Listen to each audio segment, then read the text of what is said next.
한 해의 마지막 자리인데요. 우리 한 번 더 옆에 분에게 진심을 담아서 이렇게 인사해 주세요. 올 한 해 너무 수고 많으셨습니다. 시작. 올 한 해 너무 수고 많으셨습니다. 예, 감사해요. 여러분, 한 해가 지나가면 그냥 지난 것 같지만 사실 그냥 지나가는 시간은 없지요. 많은 분들의 애씀과 수고를 통해서 우리 시간들이 알차게 흘러가는 것을 압니다. 우리 교회 2024년에도 그런 수고와 애씀 헌신이 있었는데 곳곳에 섬겨주신 모든 분들께 진심으로 감사를 드립니다.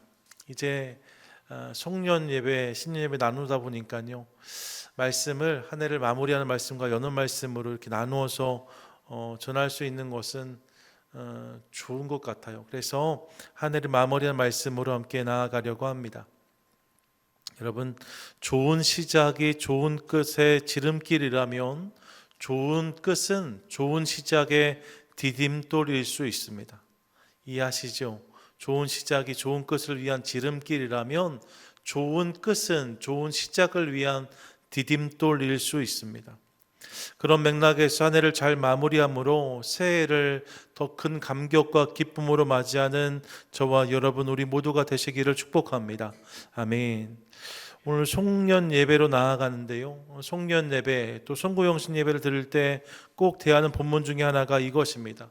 고린도후서 5장 17절 보니까 이전 것은 지나갔으니 보라 새 것이 되었도다 말씀을 같이 한번 읽습니다. 시작. 이전 것은 지나갔으니 보라 새 것이 되었도다. 우리 참 좋아하는 말씀이고 이때 딱 읽는 말씀이기도 합니다. 여러분, 본문을 잘 보세요. 새 것이 되었도다 라고 말하는데 그 전제가 있는 것을 봅니다. 그 전제가 뭐예요? 이전 것이 지나가는 것입니다. 여러분, 이전 것이 지나가야 새 것을 경험할 수 있습니다. 이전 것이 그대로 있으면 새 것을 경험하기 어려운 거죠. 그런 맥락에서 지난 시간을 잘 정리하고 매듭하는 것이 좋은 출발을 위한 디딤돌, 중요한 바라는 것을 기억하고 싶습니다. 우리도 마찬가지예요. 한 해를 잘 마무리해야 또 한 해를 잘 시작할 수 있는 거죠. 그럼 그런 맥락에서 어떻게 해야 이전 것을, 이전 해를, 이전 시간을 잘 보내줄 수 있을까 함께 생각하려고 합니다. 이전 것을 잘 보내는 것이 중요하답니다. 그런데 가만히 보면 이전 것은 저절로 흘러가지 않는 것을 깨닫습니다. 이전 것이 잘 지나가는 것이 중요한데 이전 것은 그냥 그렇게 쉽게 떠나가지 않는 것을 볼 때가 많이 있습니다. 아니요, 여러분, 사실 이전 것을 보내는 것이 쉽지가 않아요. 이전 것을 여전히 붙잡고 놓지 못하는 이들을 볼 때가 있습니다. 후회하기도 하고 회한을 담기도 하고 미련을 갖기도 하고 억울함 때문에 계속 뒤를 돌아보는 우리의 모습을 볼 때가 있습니다. 손으로 줄을 잡고 있는 사진이에요. 제가 올 여름에 뭐 하다가 이렇게 눈에 띈 사진인데 잘 저장해 놓았다가 오늘 한번 다시 이 사진을 들여다 보았습니다. 놓아 주어야 회복될 수 있는데, 놓아야 나을 수 있는데 그것을 안 놓고 꼭 붙잡고 있으므로 손이 다 상하는 사진. 이 사진을 보면서 여러 가지 생각을 했던 기억이 있습니다. 잘 놓아 주어야 해요. 잘 놓아 주어야 회복될 수 있고 그래야 새롭게 시작할 수 있습니다. 이런 맥락에서 과거를 잘 놓아 주었던 한 사람을 오늘 밤 소개하기 원하는데 그게 누구냐? 그게 바로 요셉입니다. 사실 여러분, 요셉은요, 악몽 같은 기억을 평생 가지고 살아도 하나도 이상하지 않은 사람이라고 말씀드릴 수 있습니다. 우리가 이미 잘 알아요. 요셉은 아픈 과거를 가지고 있는 사람이었습니다. 10대 소년기에 아버지의 사랑을 더 많이 받는다는 이유로 이를 시기한 형들의 미움을 사서 죽을 뻔하기도 하고 애굽으로 팔려가기까지 하였습니다.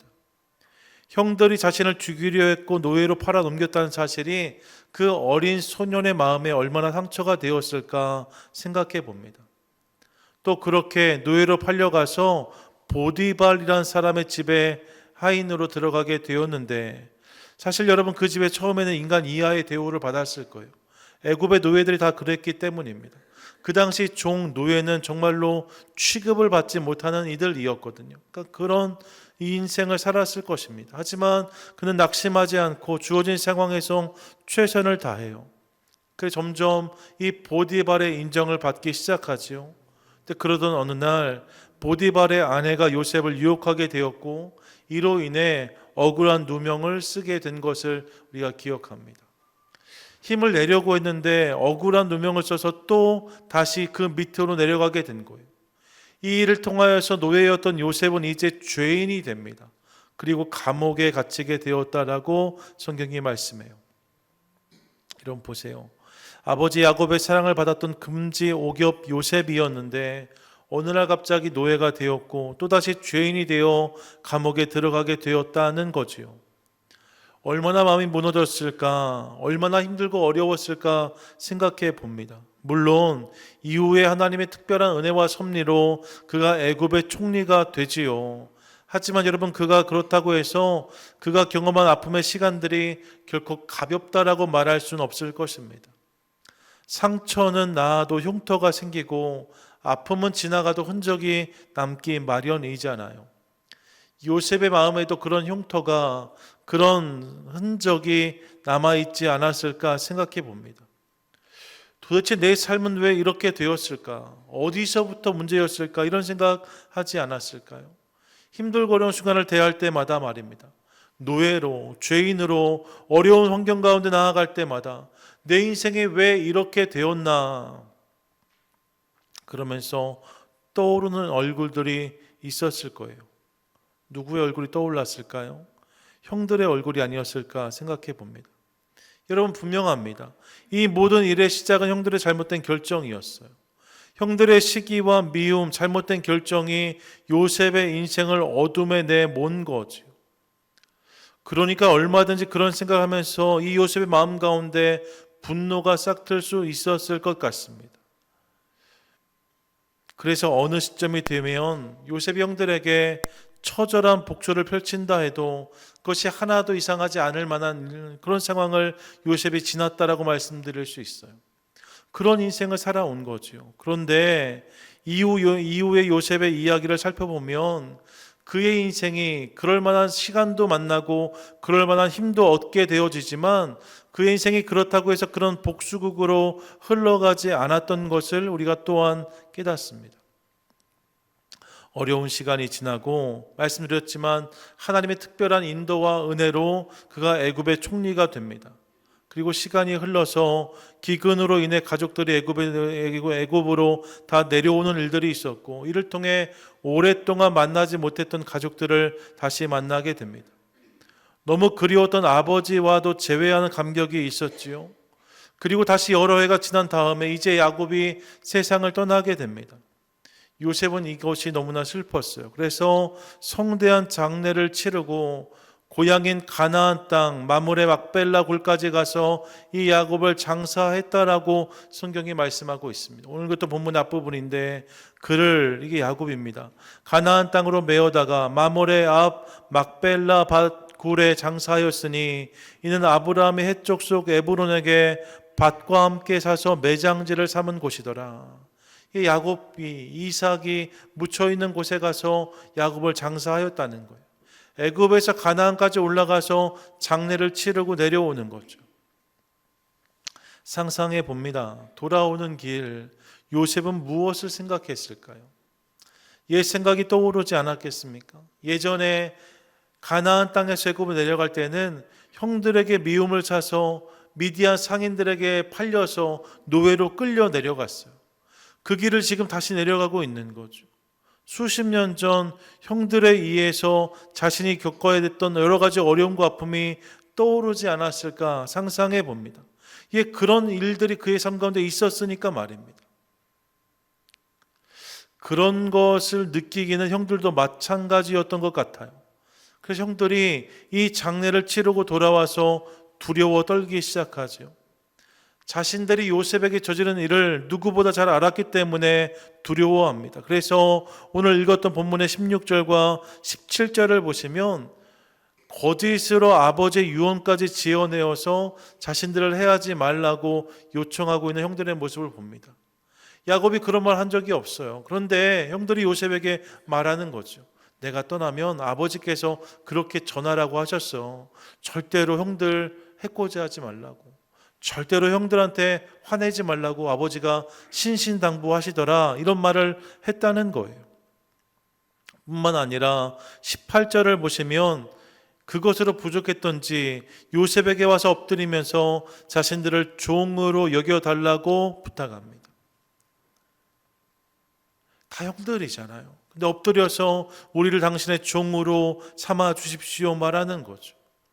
그들이 얼마나 두려웠는지를 알 수 있는 부분이라고 설명드릴 수 있습니다. 여러분, 그들이 느끼기에 이제 복수를 경험할 때가 됐다라고 생각했던 것 같아요. 정말로 그렇죠. 인간적인 눈으로 보면 이제 정말 복수할 수 있는 시점이 되었습니다. 아버지가 세상을 떠나셨고 이제 자신에게 얼마든지 그렇게 할 수 있는 힘이 주어져 있습니다.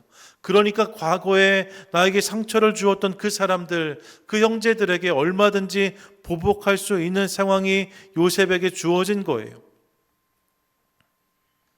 그런데 바로 이 자리에서 요셉이 놀라운 고백을 합니다. 그 고백이 19절이죠. 19절 같이 한번 읽습니다. 시작. 요셉이 그들에게 이르되 두려워하지 마소서, 내가 하나님을 대신하리이까. 아멘. 뭐라고 말합니까? 내가 하나님을 대신하리이까? 라고 묻습니다. 과거의 책임을 형들에게 묻지 않겠다라고 말하는 거예요. 내가 과거의 책임을 하나님이 되어서 심판하지 않겠다라고 말하고 있는 거죠. 여러분, 요셉이 지난 모든 일을 다 잊어버렸기 때문에 이렇게 말한 것인가? 그렇지 않습니다. 20절 시작을 보세요. 이렇게 말합니다. 당신들은 나를 해하려 하였으나 라고 말해요. 요셉은 똑똑히 기억하고 있었습니다. 무엇을요? 형들이 나에게 한 일들을 말입니다. 형들이 어떻게 나에게 했는지, 형들이 어떤 상처를 나에게 주었는지를 분명히 기억하고 있었어요. 하지만 요셉은 그런 과거에 얽매이지 않고 과거에서 해방된 자유한 모습을 우리 가운데 보여주고 있는 거죠. 분명히 그런 상처가, 그런 아픔이 그의 삶 가운데 있었는데 말입니다. 그런 이전 것이 지나가고 정말로 새롭게 되어진 그의 모습을 우리가 만나게 되어지는 거예요. 누구보다 아픈 과거가 있었지만 그 과거에 묶여있지 아니하고 오히려 새로운 모습을 보여주고 있는 요셉, 그런 그의 모습을 보면서 우리가 이런 질문을 하게 되어지는 거죠. 어떻게 이런 일이 가능했을까? 여러분, 누구보다 과거에 매여 있을 만한 인생이 요셉의 인생이었는데 말입니다. 그만큼 기구했으니까 말이에요. 그런데 이전 것에 전혀 매여 있지 않은 그의 모습을 보는 거예요. 어떻게 이 일이 가능했을까? 그 비밀을 이어지는 본문에서 우리가 확인합니다. 20절인데 같이 한번 읽습니다. 시작. 당신들은 나를 해하려 하였으나 하나님은 그것을 선으로 바꾸사 오늘과 같이 많은 백성의 생명을 구원하게 하시려 하셨나니. 아멘. 무엇입니까? 지금 요셉은 과거를 바라보며 그 시간의 주어를 하나님으로 고백하고 있습니다. 당신들은 나를 해하려 하였으나 하나님은 이라고 말해요. 하나님이 라고 고백하고 있는 거죠. 여러분, 저는 여기에서 과거에 얽매이지 않고 앞으로 나아갈 수 있는 첫 번째 방법을 확인하게 됩니다. 그것이 뭐예요? 그것은 이것입니다. 주어를 바꾸는 거예요. 주어를 바꾸는 거예요. 이를 통해 요셉이 과거를 놓아줄 수 있었다라고 성경이 말씀하고 있는 거죠. 같이 한번 고백하겠습니다. 시작. 주어가 바뀔 때 은혜가 시작됩니다. 아멘. 여러분, 주어가 바뀌어야 은혜가 시작되어진다는 거예요. 만약 그날 요셉이 자신의 과거를 당신들이, 형님들이 어떻게 나에게라고 고백했다면, 이 고백으로 과거를 붙잡고 있었다면 사실 이런 고백은 도저히 상상할 수 없는 것이라고 설명할 수 있습니다. 지나간 모든 일들의 주체를 그들로 생각했다면, 그들이 나에게 어떻게, 형님들이 나에게 어떻게 이렇게 생각하면서 그 생각을 놓지 않았다면 여러분, 도저히 용서할 수 없고 용납할 수도 없었을 거예요. 그랬다면 그의 오늘은 당연하게도 분노와 복수로 채워졌을 것 같습니다. 어떻게 당신이라고 말했다면 얼마든지 복수할 수 있는 거죠. 과거에 매여서 조금도 앞으로 나아가지 못하는 그의 모습을 발견했을 거예요. 하지만 요셉은 지난 시간을 돌아보면서 그 안에 숨어 계신 하나님을 깨닫고 또 그분을 인정합니다. 이를 통해서 되어진 모든 일들의 주어를 그들이 아니라 하나님으로 고백하고 있는 모습을 보게 되어지는 거죠. 예, 사랑하는 여러분, 오늘 이 밤 우리의 삶 가운데 같은 은혜가 임하게 되기를 간절히 소망합니다. 우리에게도 지나온 시간들이 있습니다. 그 중에 좋은 시간도 물론 있어요. 하지만 아프고 어렵고 힘들고 괴로웠던 순간들도 있을 수 있습니다. 그러면서 생각나는 사람들이, 그러면서 생각나는 상황들이, 그러면서 떠오르는 문제들이 있을 수 있습니다. 여러분, 그런 것들이 내 인생의 주어가 되어지면 늘 우리는 괴롭고 얽매일 수밖에 없어요. 그 사람들이 나를, 그 문제가 나를, 그 상황들이 나를 이렇게 생각하면 인생은 공고할 수밖에 없는 거죠. 거기에 얽매이면 조금도 앞으로 나아갈 수가 없습니다. 여러분, 만약에 그런 모습이 우리 가운데 있다면 축복합니다. 오늘 이 밤 그 시간들의 주어가 하나님으로 바뀌는 은혜가 저와 여러분의 삶 가운데 임하게 되기를 주님의 이름으로 간절히 축원드립니다. 아멘. 그 사람이라고 말하지 마십시오. 그 문제가라고 말하지 마세요. 그 상황이라고 말하지 마십시오. 대신 하나님께서로 시작되어지는, 하나님으로 인해라고 시작되어지는 그 놀라운 고백을 우리의 삶에 담으실 수 있기를 축복합니다. 요셉이 그랬던 것처럼 지나온 시간에 하나님을 인정하세요. 하나님이 하신 일이에요. 하나님이 그 일을 허락하신 거예요. 힘들고 어려웠을지라도 그것이 하나님 밖에 있는 일이 아니라 그분 안에서 그 일들이 되어진 거죠. 여러분, 이것을 믿으시기 바랍니다. 믿으시기 바랍니다. 아멘. 이 고백이 우리 안에 시작될 때 우리의 마음은 후회와 원망이 아니라 하나님이 하실 일에 대한 기대와 소망으로 채워지게 될 것입니다. 그리고 이 은혜가 있을 때 여러분, 이전 것을 보내주는, 이전 것을 놓아주는 은혜가 임하게 되는 거예요. 하나님으로 어제를 바라볼 때 그 시간을 보내줄 수 있다는 거죠.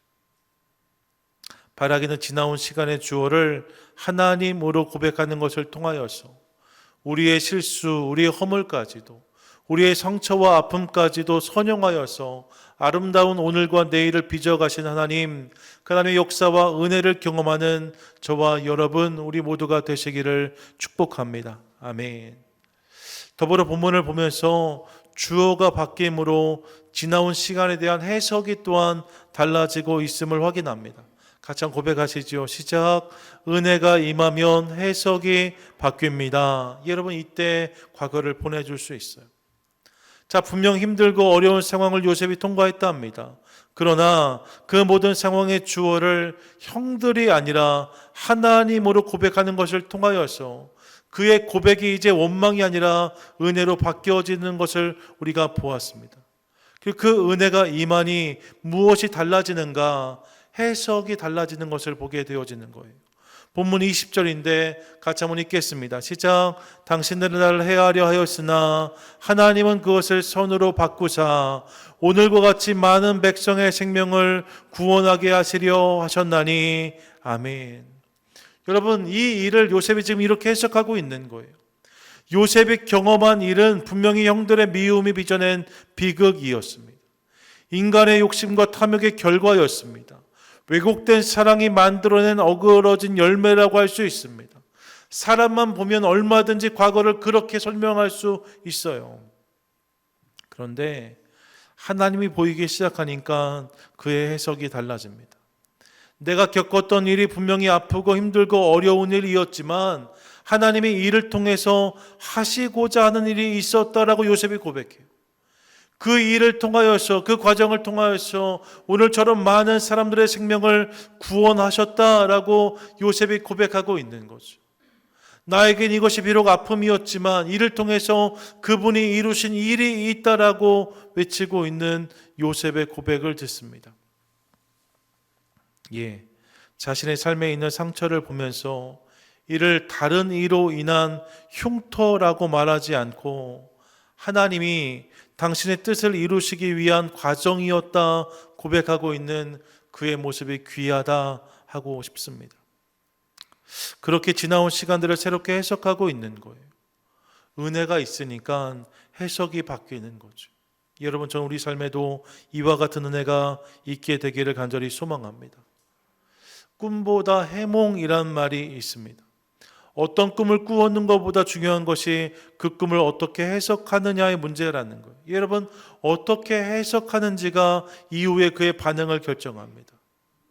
우리가 물컵 얘기 많이 하잖아요. 물컵에 물이 반만 채워져 있을 때 어떤 이는 반이나 남았네라고 말하고 어떤 이는 반밖에 안 남았네라고 말한다고 하지 않습니까? 여러분, 근데 이렇게 반응하는 게 끝이 아닙니다. 이렇게 해석이 달라지면 이후에 그들이 삶을 대하는 태도가, 이 물을 대하는 태도가 달라지게 됩니다. 아직 반이나 남았네 라고 그 컵을 해석하면 이후에 감사가 이어져. 반이나 남아있으니까요. 기쁨이 생깁니다. 아직 반이나 있으니까요. 이후에 여러분, 물에 대해서 연연하지 않아도 돼요. 아직 반이나 남아있으니까요. 얼마든지 다른 일들을 도모할 수 있습니다. 그런데 여러분, 물이 반밖에 안 남았다라고 그 동일한 상황을 해석하면 이후의 행동은 전혀 달라집니다. 가장 먼저 뭘 생각할까요? 누가 내 물을 먹어버렸나 생각할 거예요. 주변 사람들을 째려보기 시작할 것입니다. 의심할지 몰라요. 누가 내 물을 먹었어 원망할지도 모릅니다. 책임을 전가해요. 좀 지켜주지 그랬나. 여러분, 이렇게 물 때문에 아무 일도 못하게 될지 몰라요. 해석이 그렇기 때문에. 여러분 어떤 인생을 살기 원하십니까? 전 여러분의 삶이 은혜로 해석되는 삶이 될 수 있기를 간절히 소망합니다. 지난 한 해를 돌아보면서 하나님 안에서 나의 모든 시간이 그렇게 은혜로 해석되어지는 놀라운 은혜를 누리는 저와 여러분 되시기를 축복합니다. 그러면 여러분, 열리면 열려서 감사하고 닫히면 닫혀서 감사할 수 있어요. 내 뜻이 이루어진 것은 그로 인해 감사하고 내 뜻이 이루어지지 않은 것은 또 다른 하나님의 뜻이 있음이 믿어짐으로 감사할 수 있게 될 줄로 믿습니다. 여러분, 해석이 바뀌어야 지난 시간을 보내줄 수 있습니다. 해석이 바뀌어야 지나간 시간을 은혜로 잘 보내줄 수 있습니다. 바로 이 사실을 기억하며 지난 한 해를 은혜로 해석하는 것을 통하여서 그 시간을 잘 보내고 새해를 맞이하는 저와 여러분 우리 모두가 되시기를 축복합니다. 아멘. 끝으로 여러분, 본문을 보니까 이렇게 해석이 바뀌는 것을 통하여서 이제 요셉 안에 새로운 일이 시작되고 있는 것을 확인합니다. 해석이 바뀌면 새로운 일을 시작할 수 있습니다. 한번 따라 하시겠어요? 해석이 바뀌면 새로운 출발을 경험할 수 있습니다. 시작. 해석이 바뀌면 새로운 출발을 경험할 수 있습니다. 여러분, 은혜가 임하면 해석이 바뀌고 해석이 바뀌면 새롭게 출발할 수 있다는 거예요. 본문을 보세요. 형들은 과거에 얽매여서 연신 두려워 떠는 모습을 보여주고 있습니다. 어쩔 줄 몰라 해요. 요셉을 보면서도 아버지의 거짓 유언을 전하기도 하고 엎드려 종을 삼아달라고 요청하기도 하는 그들의 모습을 봅니다. 과거에 매여서 죽음도 앞으로 나아가지 못하는 그들을 보는 거죠. 그런데 여러분, 요셉은 무엇이라고 고백합니까? 21절입니다. 함께 읽습니다. 시작. 당신들은 두려워하지 마소서. 내가 당신들과 당신들의 자녀를 기르리이다 하고 그들을 간곡한 말로 위로하였더라. 아멘. 뭐라고 말합니까? 내가 당신들과 당신들의 자녀를 기르리이다 고백합니다. 뭐예요? 지금 요셉은 앞으로의 일을 말하고 있습니다. 형들은 과거에 매여서 두려워 떨고 있는데 요셉은 그런 형들을 바라보면서 형들과 형들의 가족들, 자녀들을 내가 다 품겠다라고, 내가 다 돌보겠다고, 그들을 기르겠다라고 말하고 있는 요셉의 모습을 봅니다. 형들은 과거에 매여서 앞으로 나아가지 못하는데 이미 요셉은 내일을 바라보고 있어요. 내일로 나아가고 있어요. 과거를 툴툴 털어버리고 새로운 일을 시작하고 있는 그의 모습을 보게 되어지는 거죠. 지나간 것들이 은혜로 지나가니까 이제 그분 안에서 새로운 일을 시작하는, 새로운 일을 품고 있는 요셉의 모습을 보는 거예요. 저는 오늘 이 밤에 우리 가운데 이 은혜가 임하게 되기를 간절히 소망합니다. 여러분, 날이 지나고 달이 지나고 해가 지날지라도 여전히 지나간 일들을 붙잡고 그를 미워하고 있으면, 그를 원망하고 있으면, 그 일과 씨름하고 있으면 여러분, 새로운 일은 내 안에 절대로 일어나지 않습니다. 비록 좀 어그러졌어도, 비록 좀 어렵게 되었어도, 망가졌을지라도 여러분, 주어를 하나님으로 바꾸고 이를 통해서 은혜로 그 모든 것들을 해석하고, 그리고 이를 통해서 주님께서 행하신 놀라운 일들을 기대하기 시작할 때 주님께서 우리 삶 가운데 새로운 일들을 시작하실 줄 믿습니다. 이를 기억하며 여러분, 은혜로 어제를 보내고 주님 은혜 가운데 새 일을 시작하는, 새 일을 소망하는 저와 여러분 우리 모두가 되시기를 축복합니다. 사람과 상황을 대하는 자세가 그래야 달라질 수 있어요. 인생을 대하는 모습이 그래야 달라질 수 있습니다. 여러분, 우리의 오늘은요, 어제의 결과가 아니에요. 하나님의 놀라운 계획 가운데 우리의 오늘이 있다고 저는 믿습니다. 많은 사람들의 실수와 허물과 허점 때문에 우리가 오늘 서 있는 것이 아니라 그런 것들이 있었음에도 불구하고 더 신실하신 주님께서 우리를 오늘에 세워주셨고 내일을 허락해 주시는 거예요. 그러므로 여러분, 그 하나님을 기대하며 나아갈 때에 하나님의 역사에 참여하는 인생이 되게 될 줄로 믿습니다. 이사야서 43장 19절 말씀을 기억해 보세요. 이렇게 시작되어집니다. 함께 읽습니다. 시작. 보라, 내가 새 일을 행하리니 이제 나타낼 것이라. 아멘. 보라, 내가 새 일을 행하리니 이제 나타낼 것이다 라고 고백하고 있습니다. 이 은혜가 임한다는 거예요. 그런데 여러분, 이 은혜를 경험하기 위해서 먼저 기억해야 될 것이 있습니다. 그게 18절이에요. 18절 함께 읽습니다. 시작. 너희는 이전 일을 기억하지 말며 옛날 일을 생각하지 말라. 이게 중요하다는 거예요. 지나간 시간을 그렇게 해석하고, 지나간 시간을 그렇게 풀어주고, 지나간 시간을 그렇게 보내줄 때에 비로소 우리 삶 가운데 새로운 역사, 새로운 시간, 새로운 은혜가 임한다라고 성경은 말씀하고 있습니다. 여러분, 한 해를 마무리하는 시간, 지나간 시간들을 돌아보며 우리 삶 가운데 이런 고백, 이런 결단이 있게 되기를 간절히 소망합니다. 더 이상 그 사람과 씨름하지 마십시오. 그 상황과 씨름하지 마십시오. 그 문제와 씨름하지 마십시오. 당신이 결정을 잘못했어, 이런 이야기 하지 마세요. 지나간 시간 속에 하나님은 당신의 일을 여전히 이루고 계셨어요. 이제 그 주님을 믿는다면 우리의 고백이 달라져야 될 것입니다. 지나간 한 해 돌아보면서 하나님을 그 시간의 주어로 고백하고 그분 안에서 그 모든 시간을 해석하며 이를 통해서 이전 것을 은혜로 보내고 큰 소망과 감격으로 새해를 바라보는 것을 통하여서 우리 삶의 모든 시간과 순간들이 하나님의 것으로 이해되어지고 경험되어지는 놀라운 은혜를 누리는 저와 여러분 우리 모두가 되시기를 축복합니다. 아멘. 오늘 주님께서 이 말씀으로 저와 여러분을 부르세요. 바라기는 오늘 말씀을 기억함으로 그렇게 이전 것을 잘 보내주는 것을 통하여서 이제 얼마 남지 않았지요. 이제 3시간 뒤면 새해입니다. 하나님, 새해 큰 감격으로 맞게 하시고 은혜로 살아가는 우리 되게 해주시옵소서. 함께 기도하는 저와 여러분 되시기를 주님의 이름으로 간절히 축원드립니다. 아멘.